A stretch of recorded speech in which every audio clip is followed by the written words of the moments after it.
Kakashi, இந்த பையனா? இவனை எனக்கு நல்லாவே தெரியும்னு நினைக்கிறேன். ஒருவேளை இவன் தான் ஒயிட் ஃபேங் ஆஃப் த லீஃபா? பாக்குறதுக்கு நான் அப்படியே என் அப்பா மாதிரியே இருக்கேன்ல.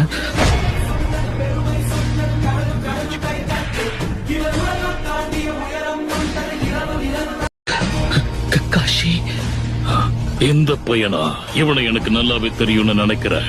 ஒருவேளை இவன் தான் ஒயிட் ஃபேங் ஆஃப் த லீஃபா? பாக்குறதுக்கு நான் அப்படியே என் அப்பா மாதிரியே இருக்கேன்ல.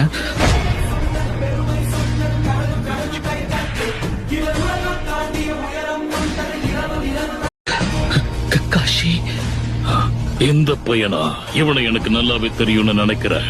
ஒருவேளை இவன் தான் ஒயிட் ஃபேங் ஆஃப் த லீஃபா? பாக்குறதுக்கு நான் அப்படியே என் அப்பா மாதிரியே இருக்கேன்ல.